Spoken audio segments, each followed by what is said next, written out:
Assalamualaikum warahmatullahi wabarakatuh. Kami yang beranggotakan 3 orang, saya sendiri Dani Firkin Fuadi, lalu rekan saya Dipa Ramadan, dan Adli Badrul Jaman. Kami membuat video presentasi untuk memenuhi tugas UTS mata kuliah Sistem Cerdas dengan dosen pengampu Ibu Nopi Ramsari, SSI MT. Kami mengangkat klasifikasi Knife Bash dengan judul pesan spam. Kami memilih algoritma ini karena sangat cocok untuk klasifikasi teks, terutama seperti deteksi pesan spam. Salah satu alasan utamanya adalah karena Knife Bash bekerja dengan prinsip probabilistik dan sangat efisien dalam menangani data teks dalam jumlah besar. Selain itu, memiliki beberapa keunggulan. Pertama, algoritma ini sederhana namun sangat efektif, bahkan seringkali performanya tidak kalah banding dengan algoritma yang lebih kompleks. Kedua, proses pelatihannya cepat karena tidak memerlukan iterasi yang berat seperti pada algoritma lain. Lalu alasan lainnya, algoritma ini bekerja sangat baik dengan data teks yang sudah dikonversi ke fitur-fitur numerik, seperti menggunakan metode Bag of Words atau TF-IDF. Dalam kasus kami, karena pesan teks bisa diolah menjadi kumpulan kata atau frekuensi kata, maka model ini menjadi pilihan yang bagus. Dan yang paling relevan, Knife Bash sudah terbukti menjadi salah satu algoritma yang paling sering digunakan dan efektif dalam klasifikasi email atau pesan spam, karena kemampuannya menangani data dengan fitur independen yang cukup baik. Selanjutnya, di sini kami akan langkah-langkah yang pertama. Yang pertama itu kita mulai dengan mengimpor beberapa library untuk proses, analisis, dan visualisasi data. Kita menggunakan Pandas untuk baca dan kelola dataset, lalu Matplotlib dan Seaborn kita gunakan untuk bantu bikin grafik supaya data lebih mudah dipahami secara visual. Lalu untuk yang kedua, load dataset. Untuk datasetnya sendiri, kami mengambil dari weblog yang bernama Yudi Wibisono, di mana kita ambil data dari file CSV, lalu kita ubah nama kolomnya jadi pesan untuk isi teksnya, dan label untuk jenis pesannya. Label inilah yang nantinya akan jadi target yang kita prediksi. Lalu yang ketiga, visualisasi distribusi label. Pada tahap ini, kita melakukan visualisasi terhadap distribusi label dalam dataset kan grafik batang. Seperti yang terlihat pada grafik, terdapat 3 kategori label, yaitu label 0. Label 0 ini menunjukkan pesan normal, jadi tidak menunjukkan penipuan. Lalu label 1 ini penipuan, lalu untuk label 2 ini promo. Untuk label 0 dan 2 ini termasuk ke HAM, yaitu yang bukan spam. Lalu yang label 1 ini termasuk ke spam. Lalu langkah yang keempat yaitu split data training dan testing.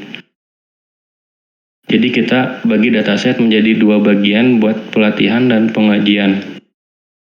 X itu isi pesannya, sedangkan Y adalah labelnya.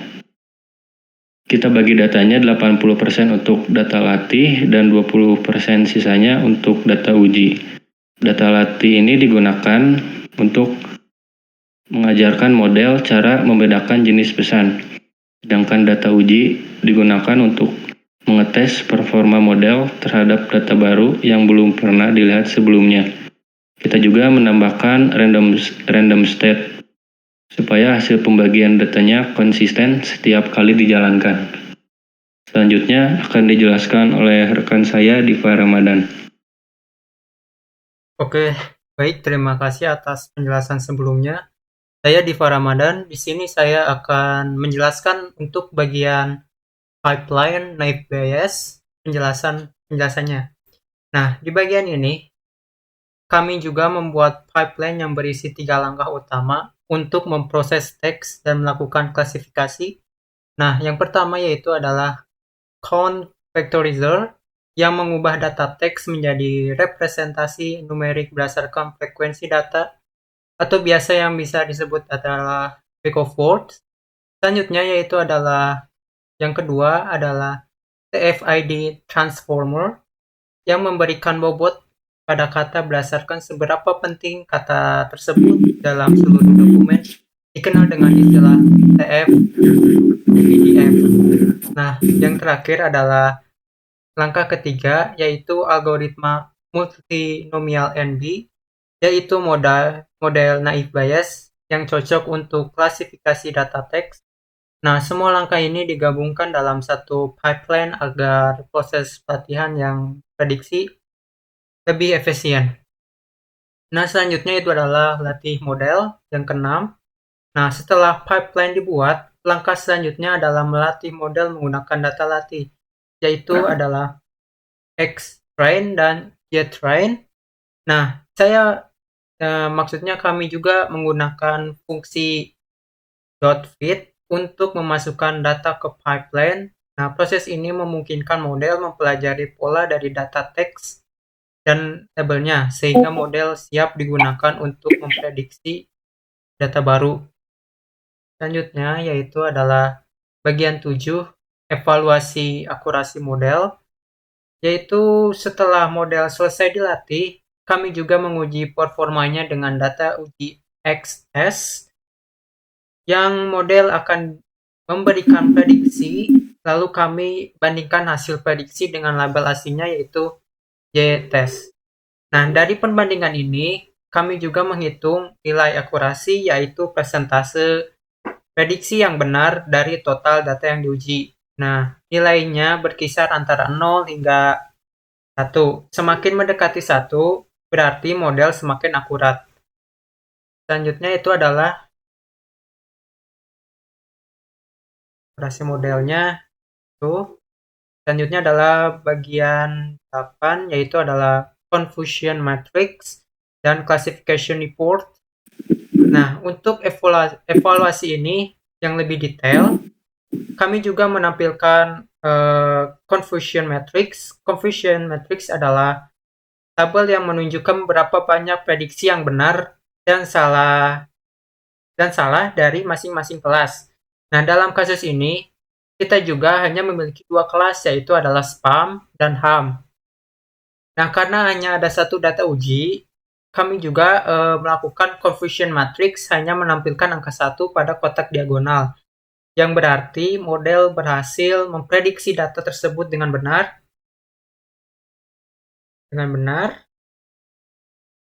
Dengan hasil ini divisualisasikan dalam bentuk heatmap menggunakan library Seaborn agar lebih mudah dibaca. Nah, meskipun hasilnya sempurna untuk satu data, tentu akan lebih representatif jika jumlah data uji lebih banyak.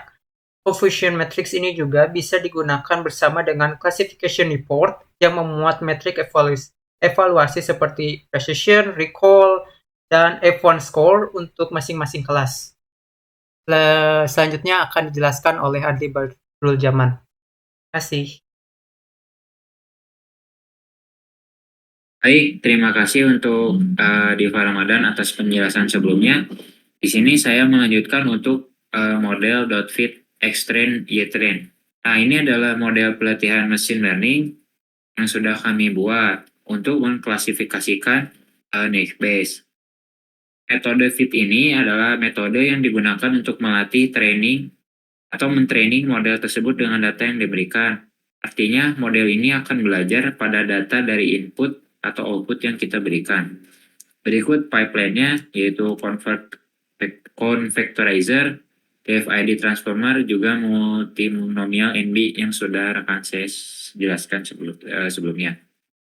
Lalu untuk prediksi data baru, di sini model mencoba memprediksi kategori dari pesan baru. Ini digunakan untuk melihat bagaimana model bekerja pada data yang belum pernah lihat sebelumnya. Di sini import Seaborn, Matplotlib, Pandas.